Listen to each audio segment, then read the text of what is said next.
Et avec, donc je reviens sur cette ouverture qui a laissé croire que du coup, ben, on n'a pas besoin de maître, puisque c'est facilement compréhensible par le mental, l'enseignement de la non-dualité, hein, pour résumer, pour enlever la notion d'Advaita Vedanta.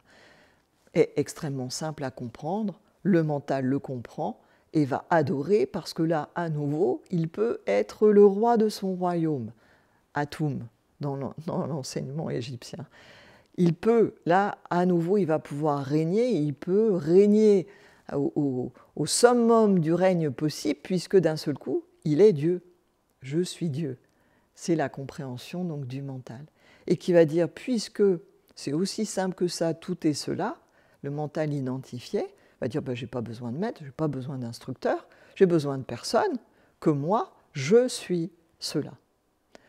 Et ça, c'est une illusion d'éveil qui est encore une voie d'éveil décrite dans les voies d'éveil égyptiennes, donc des voies qui existent au-delà de l'individu, qui existent bien avant. L'individu, ce sont les consciences énergies primordiales, les lits de la rivière, où il est une illusion d'éveil qui est une bulle égotique. Et la relation, pourquoi un instructeur peut être utile dès lors que ce n'est pas un éveil spontané. En éveil spontané, alors tu arrives en Satchitananda et en omniprésence, omniscience, omnibénévolence, omnipotence.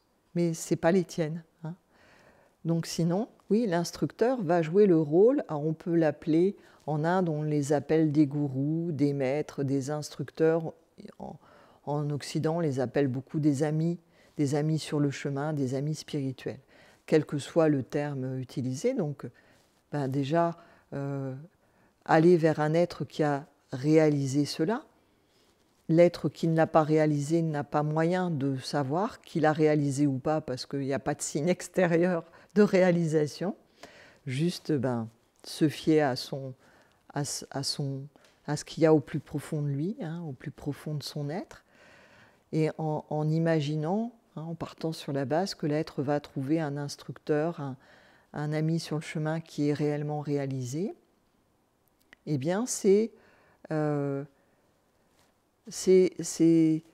dirais, entendre lorsque l'autre, peut-être à un moment donné, va aider à mettre en lumière, peut-être en ne disant rien, mais juste par ce qui va réveiller en toi, il va mettre en lumière ce qui en fait est encore égotique, va peut-être réveiller des colères, va peut-être réveiller une incompréhension, ou va se dévoiler le fait que c'est une illusion d'éveil que tu crois vivre. Il va servir dans ce cas-là de miroir. Et dans ce cas-là, l'être qui est auprès d'un tel ami spirituel, un instructeur, un maître, quel que soit le nom qu'il lui donne, soit va avoir cette pureté de cœur parce qu'il fait confiance à l'autre, cette humilité de dire « Waouh, je ne le voyais pas, mais je ne me sens pas atteint parce que je sens bien que je ne suis pas jugé par ce qui est renvoyé. Il n'y a que moi qui me juge.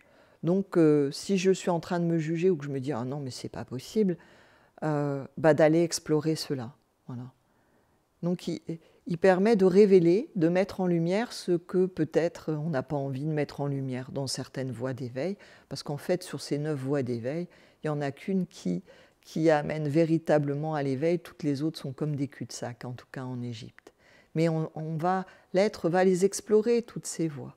Et sa chance, en fait, c'est un moment d'en avoir marre, de se rendre compte qu'il est dans un cul-de-sac. Donc c'est plus difficile quand on est dans certaines voies d'éveil où il y a l'ego spirituel qui va apparaître.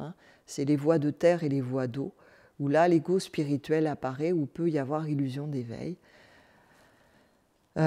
C'est plus difficile, mais la vie est extrêmement bien faite, puisque de toute façon, c'est un mouvement d'expansion et de retour, et inévitablement, le mouvement revient à la source, inévitablement. Donc, c'est juste plus long, il y a plus de souffrance sur le chemin, Hein, c'est comme dans le partage au début où on parlait d'être sur les rails d'une voie d'éveil, dans un wagon avec des pratiques. À un moment, il faut descendre, mais ça peut durer longtemps, le voyage dans le train, ça peut durer des millénaires. C'est le samsara. Et donc l'invitation, et c'est ça qui est formidable à notre époque, c'est que l'invitation est de révéler tout est cela. Mais effectivement, les illusions et les voies égotiques continuent d'exister. C'est en cela que l'instructeur, le maître, l'ami sur le chemin reste et restera toujours utile, sauf pour l'ego spirituel qui évidemment va crier ni Dieu ni maître. Hein. C'est je suis cela, donc pas de Dieu, pas de maître, il n'est que moi.